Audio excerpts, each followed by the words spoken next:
살아계십니다. 그래 보이지 않지만 자연을 다스리시고 또 사계절을 운행하십니다. 무엇보다도 역사를 주관하십니다. 우리는 많은 나라들의 그 역사를 다 알 수는 없지만 또 우리가 태어난 조국 대한민국의 역사를 우리는 알고 있습니다. 우리 대한민국을 위해서 다시 한번 기도하는 그런 시간 되면 좋겠습니다. 그리고 무엇보다도 예수를 믿고 하나님의 자녀된 오늘 저와 여러분, 우리 한 사람 한 사람의 삶을 선한 길로 인도해 가시는 줄로 믿습니다.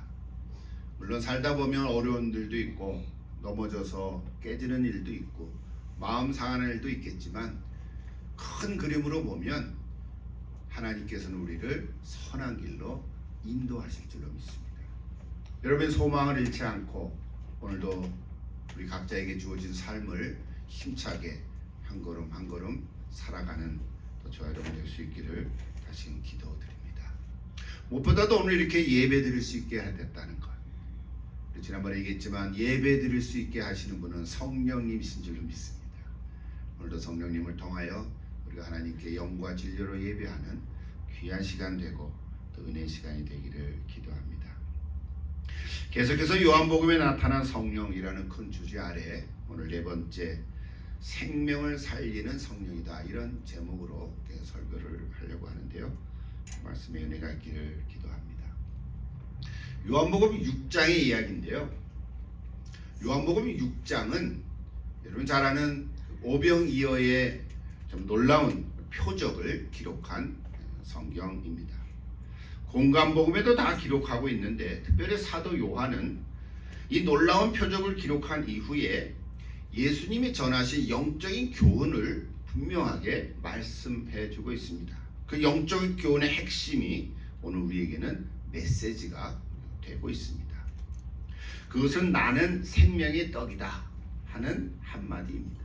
나는 생명의 떡이다. 사실 이거는 예수님의 자기 선언입니다.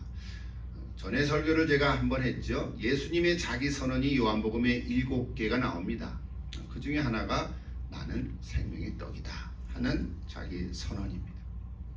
보리떡 5개와 물고기 2마리를 가지고 남자만 5,000명이 먹고도 12강주를 남았다는 이야기는 우리가 어렸을 때부터 들어서 잘 아는 이야기입니다. 참 성경의 이야기죠. 놀라운 표적입니다. 그런데 그 놀라운 표적을 경험한 사람들은 그 이후에도 예수님을 계속 따라다녔습니다. 그런데 놀랍게도 예수님은 그 사람들에 대해서 오늘 다 읽지는 않았지만 제가 몇 가지 성경 구절을 좀 소개하려고 하는데요. 6장 26절에 보면 저렇게 예수님께서 말씀하셨어요. 내가 진실로 진실로 너희에게 이르노니 너희가 나를 찾는 것은 표적을 본 까닭이 아니요 떡을 먹고 배부른 까닭이로다 그랬어요. 그리고 그 다음에 썩은 양식을 위하여 일하지 말고 영생하도록 있는 양식을 위하여 하라. 이 양식은 인자가 너에게 주리니 인자는 아버지 하나님께서 인치신 자니라 라고 말씀했습니다. 예수님은 인자이시죠. 지난번에도 말씀했는데 사람의 아들입니다. 이 땅에 사람으로 오신 그리스도, 하나님의 아들로서 본질상 하나님과 하나이신 분입니다. 이렇게 예수님께서 전하신 영적 교훈은 요한복음 6장에 여러 군데로 자세히 기록되어 있습니다. 여러분 시간을 또 한번 내셔서 요한복음 6장을 자세히 천천히 한번 다시 읽어보기를 권합니다. 제가 한 가지만 소개하면 32절에 저렇게 썼어요. 예수님 말씀하여 가라사대 모세가 너희에게 하늘로부터 떡을 준 것이 아니라, 하나님이 주셨는데 내 아버지께서 너희에게 하늘로부터 참떡을 주신 것이다. 하나님의 떡은 하늘에서 내려 세상에 생명을 주는 것이니라 이렇게 말씀했습니다. 여러분 이스라엘 백성에게 주신 떡은 우리가 잘 아는 대로 만나라는 거죠. 만나는 이것이 무엇이냐 이런 뜻인데 그냥 그것을 만나라고 한 것뿐이에요. 만나가 무슨 떡덩이는 아니죠. 이스라엘 백성들이 광야로 나온 이후에 가나안으로 들어가서 그 땅의 소산물을 먹을 때까지 날마다 하루도 빠짐없이 안식일을 제외하고, 그래서 안식일 전날은 2배치를 날마다 만나를 내려주셨다는 사실이에요. 이스라엘 백성들이 죄를 범할 때도, 이스라엘 백성들이 하나님의 벌을 받을 때도, 그리고 원망하고 불평할 때도 만나는 날마다 내려주셨어요. 이게 하나님의 은혜입니다. 그러면서 예수님께서는 저 만나를 인용하셔서 내가 생명의 떡이다 하는 영적 교훈을 주신 거죠. 35절에 보면 나는 생명의 떡이니 내게 오는 자는 결코 줄이지 아니할 것이요 나를 믿는 자는 영원히 목마르지 아니하리라 선언했습니다. 또 쭉 나가서 51절에 보면 나는 하늘에서 내려온 살아있는 떡이다. 사람이 이 떡을 먹으면 영생하리라. 내가 줄 떡은 곧 세상의 생명을 위한 내 살이니라. 이렇게까지 말씀하셨어요. 사실 우리는 저 구절을 읽으면서 아멘, 감사합니다, 아멘 하고 응답하지만 사실 그 시대에 있었던 그 예수님을 따라다닌 백성들은 저 때부터 시작해서 이제 수군거리기 시작했습니다. 아니 어찌 자기 살을 우리에게 주어서 우리로 하여금 먹게 하겠느냐, 자기 살을 떼준다는 말이냐, 그 우리가 사람 고기를 먹어야 한다는 말이냐, 이게 이해가 안 된 거죠. 그래서 예수님께서는 분명하게 말씀하셨어요. 그 말씀은 이제 오늘 설교 후에 성찬을 할 텐데 그 성찬에 나오는 53절부터 58절의 말씀인데 그 말씀 이따 잠깐 말씀을 드리겠습니다. 여러분, 예수님은 육신이 먹는 떡의 문제가 아니라 영의 문제를 말씀하신 거지요. 이것은 단순한 교훈의 차원이 아니라 죽고 사는 문제인 거예요. 이 주제는 거듭남의 주제와 마찬가지로 영적인 관점에서 보지 않으면, 영적인 눈이 시선이 열리지 않으면 전혀 이해할 수 없는 말씀들입니다. 여러분, 육신이 먹는 떡이 있죠. 우리 음식들이 있죠. 오늘도 맛있는 음식을 우리가 먹을 텐데요. 이게 우리 육신의 음식이에요. 육신의 떡입니다. 똑같이 영이 먹는 떡도 있죠. 영이 먹는 음식이 있습니다. 여러분, 영이 먹는 음식은 뭘까요? 바로 하나님의 말씀인 것이죠. 이 하나님의 말씀을 먹지 않으면 사람이 사실 영으로 살아갈 수가 없습니다. 그래서 말씀은 생명이라고 말씀하는 것입니다. 이 주제에 대해서 여러 번 설교를 했고요. 그래서 일반적으로 말의 힘, 말의 생명이 있다, 이런 주제로 제가 특강도 여러 번 했습니다. 여러분 못 들으신 분은 제가 또 할 의향이 있습니다. 말에는 힘 있고 생명이 있어서 말 한마디에 사람을 살릴 수도 있고 말 한마디에 사람을 죽일 수도 있어요. 서서히 사람이 죽어가게 할 수도 있어요. 말에는 독이 있기 때문에 그렇습니다. 반면에 말에는 생명이 있습니다. 사람을 살리는 힘이 있는 거죠. 문제는 오늘 제자들조차도 이 말씀을 들으면서 힘들어하기 시작한 거예요. 이것이 오늘 본문의 이야기입니다. 60절 보니까 우리 아까 읽었습니다만 제자 중 여럿이 듣고 이거 말씀이 너무 어렵다. 어떻게 예수님이 자기의 살을 떼서 나는 생명의 떡이라고 말씀할 수 있겠는가? 나 잘 이해가 안 된다.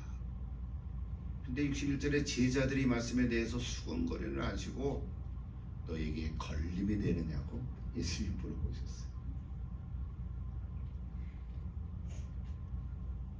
이 걸림돌은 걸려 넘어지게 하는 거죠. 실족하게 하는 거예요. 아니, 하나님의 말씀을 들어서 은혜가 돼야 되는데 걸려 넘어지게 하면 되겠습니까? 어떤 사람들은 그런데 역설적이게도 걸림돌이 될 수도 있어요. 말씀을 다 듣고도 실족하는 경우도 있어요. 왜 그럴까요? 예수님보다 내가 앞서 있기 때문에 그렇습니다. 예수님 말씀을 들어야 되는데 예수님 말씀을 듣는 이전에 나의 욕심이 먼저 있기 때문에 그렇습니다. 나의 욕망이 있기 때문에 그렇습니다. 그래서 62절에 보면 예수님이 그러면 인자가 이전에 있던 곳으로 올라가는 것을 본다면 어떻게 하겠느냐고 우리한테 묻는 거예요. 우리 인자에 대해서 얘기는 지난번에 얘기했죠. 그때부터 제자 중에서 많은 사람이 떠나가고 다시 그와 함께 다니지 아니하였다 했습니다. 오늘 읽지 않았지만은 66절에 보면 그렇게 기록되어 있어요. 물론 저기서 말하는 제자들은 예수님의 12 제자 사도들은 아니고, 그때는 예수님을 따라다니는 사람을 다 제자라 그랬거든요. 70명 제자도 있고 수천 명의 제자들을 다 예수님을 따라다녔어요. 하루 따라다니고 그만둔 건 아니죠. 근데 오늘 66절에 보면 그 제자 중에서 많은 사람이 떠나갔다 그랬어요. 그래서 예수님은 12 제자에게도 너희도 가려느냐고 그랬어요. 예수님 저런 말씀하면서 어떤 느낌으로 말씀했을까요? 너희도 가려느냐. 그때 시몬 베드로가 늘 앞장서서 한 말씀 하시죠. 주여 영생의 말씀이 주께 있사오니 우리가 누구로 가버리까. 우리 같이 한번 읽을까요? 68절. 시몬 베드로가 대답하되 주여 영생의 말씀이 주께 있사오니 우리가 누구에게로 가버릴까 그랬어요. 맞지요? 오늘 저와 여러분도 영생의 말씀이 주께 있는데 우리가 어디로 갑니까? 주님이 나의 생명. 그 위에 쭉 읽어보면 예수님이 또 다는 다 나를 따라오지만 다는 아니니라. 한 사람이 나를 떠나니라. 바로 유다를 언급하는 말씀도 나옵니다. 여러분, 우리가 하나님 나라의 복음을 많이 들어왔습니다.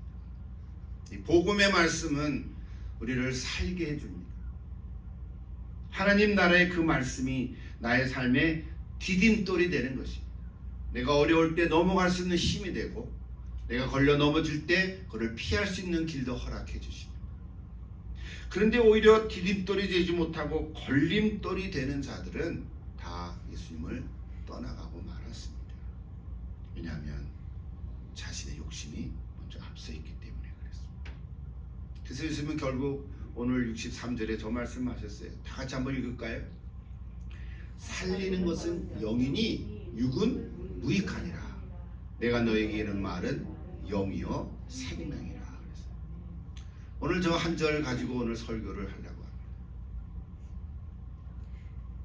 내가 너에게 이르는 말은 영이요 생명이라. 이게 핵심 메시지죠. 여러분, 육은 무익하다는 말은 육이 필요 없다는 말이 아닌 거죠. 왜? 육이 있어야지요. 육은 필요하지요. 그러나 육이 있어야 되지만 그 육은 영을 살릴 수가 없다는 거예요. 육은 영을 살리는데 전혀 도움을 주지 못한다는 의미인 거죠. 그래서 오히려 우리의 관심은 영에 있습니다. 영에 관심이 있다는 말은 좀 이상하게 생각하는데 그렇지가 않습니다. 인간 자체가 육과 영이 같이 있기 때문에 우리는 이 영적인 부분에 우리는 관심을 가지고 배워야 하고 또 말씀을 읽어야 하고, 그래서 영적인 삶으로 살아가야 합니다. 오늘 좀 정리해서, 그렇다면 생명을 살리는 성령은 무엇을 의미할까? 간단히 세 가지만 좀 생각해 보려고 합니다. 첫째는 글자 그대로 생명을 살리는 영이죠. 생명을 죽이는 영도 있습니다. 생명을 살리는 영 성령이 있는 반면에 생명을 죽이는 영 사탄이 있습니다. 사탄은 영적인 존재거든요. 사탄은 뭐 괴물이 아닌 거예요. 도깨비가 아닌 거예요. 사탄은 하나님을 찬양하는 영적인 존재였죠. 하나님이 만든 피조물이었잖아요. 우리가 다 알지요? 사탄도 영적인 존재로 그 졸개들이 우리가 아는 귀신인 거예요. 마귀 사탄이 사람을 죽이는 영인 것입니다.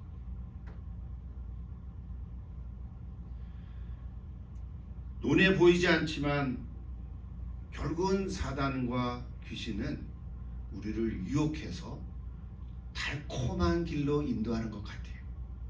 그런데 궁극적으로 가면 죽이는 길로 가게 하는 거예요. 여러분 그렇죠? 영을, 사람을 죽이는 영도 있어요. 고린도후서 3장 6절에 보면 그가 하나님이죠. 그가 또한 우리를 새 언약의 일꾼되게 만족하게 하셨으니 율법 조문으로 하지 아니하고 오직 영으로 함이니 율법 조문은 죽이는 것이요 영은 살리는 것이라 그랬어요. 저 근데 사도 바울의 표현이죠. 거기에 저기 율법 조문이라고 말을 썼는데 율법이죠 그냥. 근데 율법이 나쁜 거가 아니지요. 이스라엘 백성들이 하나님은 율법을 주셔서 죄를 깨닫게 하고 하나님 앞으로 나오게 하는 거죠. 그래서 우상을 섬기지 말라고 한 것이 율법의 핵심인 거예요. 근데 오늘 사도 바울은 저 율법을 통해서 율법 조문은 죽이는 것이요 영은 살리는 것이라는 표현을 썼어요. 저 말은 무슨 의미일까요? 자, 이렇게 봐야 돼요. 좀 다른 표현을 좀 같이 써야 되는데, 율법 조문은 우리에게 율법을 들이대면서 너는 죄를 졌다, 너는 이러이러한 죄를 졌다, 그러니까 너는 죄인이다 하고 우리를 정죄하는 거예요. 그러니까 율법을 들여다보면 우리를 정죄하는 것이 더 커요. 그러나 성령은 죽어가는 영혼을 살리는 데 힘을 준다는 거예요. 우리를 살리게 한다는 거예요.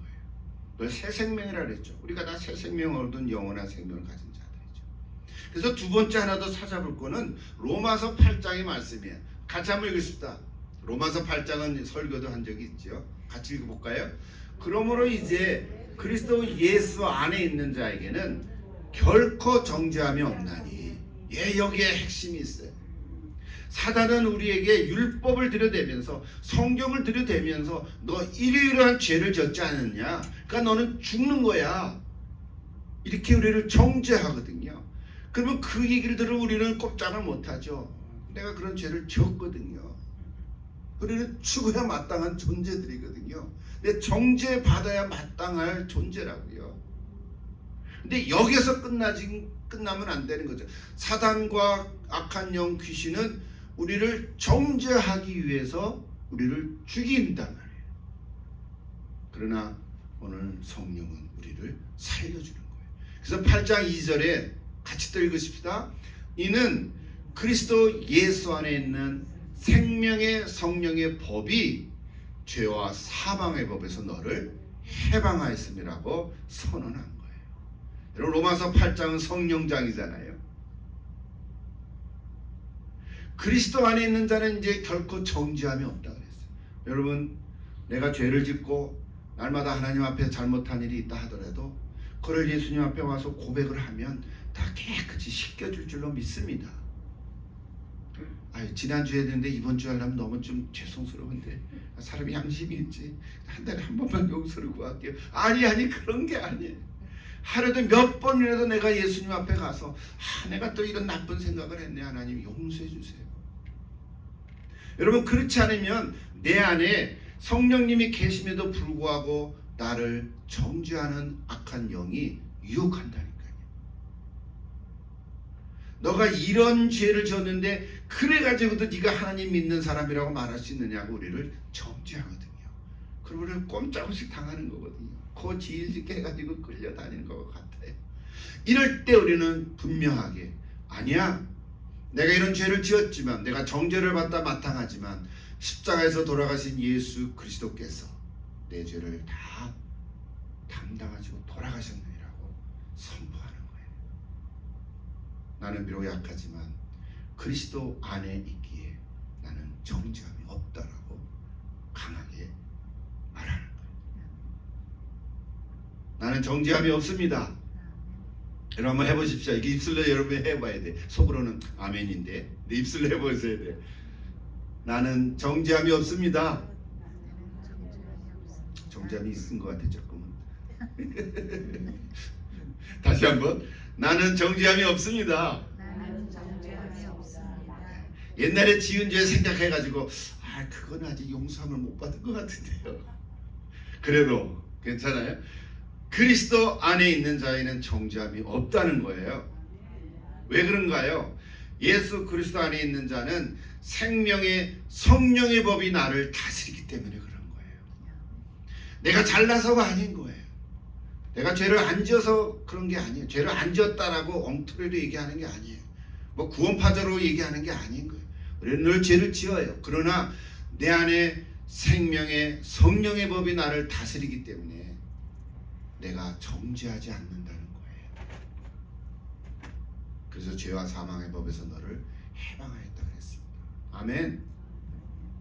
오늘 3일 독립절인데요.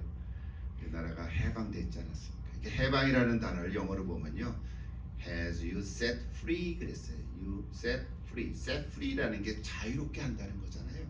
해방이라는 것을 무엇으로부터 자유롭게 한다는 뜻이에요. 우리나라는 1919년에 독립운동을 일으켰지만 45년에 가서야 자유를 얻었잖아요. 억눌림에서부터, 얽매에서부터 해방된 날이죠. 그죠? 동로는 3.1절이지만 이제 8월 10일은 또 광복절이지 않습니까? 그건 우리 역사에서 일어난 일이고, 우리 성경의 원리로 얘기하면 우리 예수 믿는 사람은, 예수 안에 있는 사람은 이제는 죄와 사망의 법이 나를 다스리지 못한다. 나를 죄와 사망에서 자유케 하신다는 거예요. 할렐루야. 여러분, 우리는 다 죄와 사망에서 해방된 자들입니다. 확실합니까? 예. 두 번째 얘기.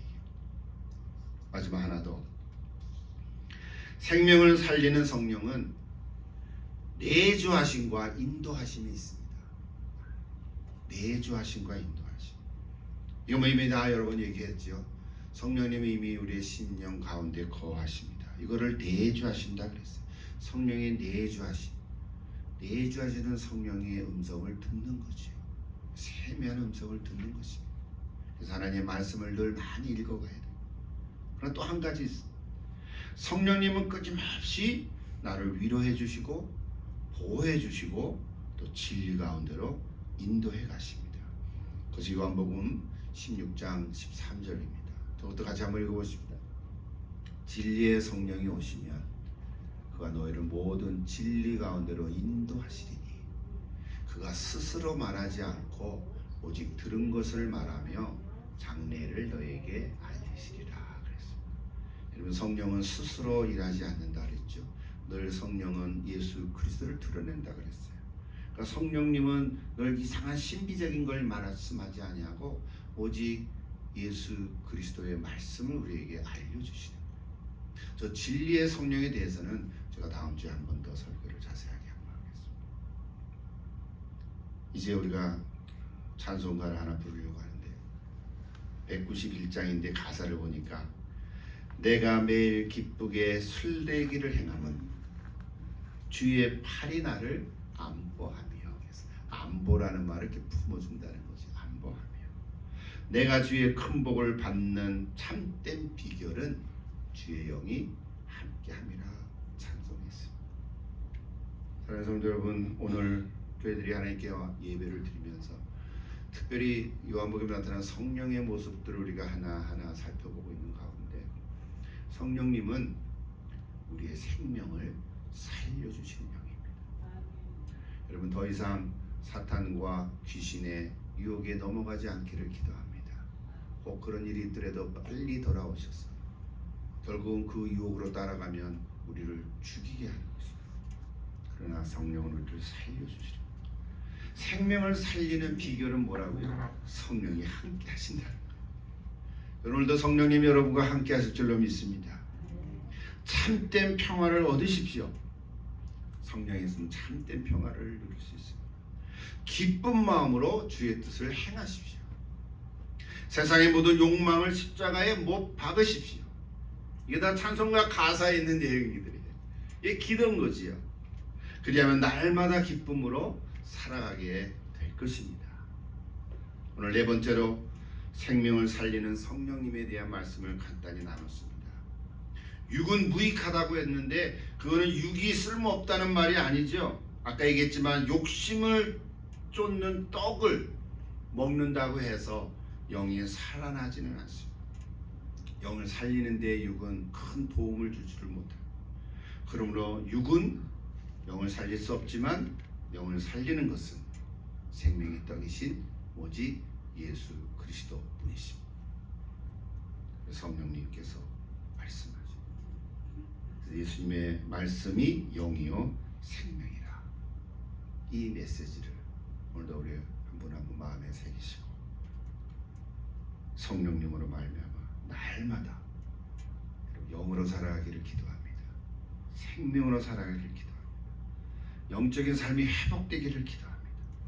그리고 두려워하지 않기를 기도하고 삶을 풍성하게 해주시는 하나님을 믿고 또 한 주간 또 우리 3월 한 달 동안 또 성령으로 충만한 삶으로 살아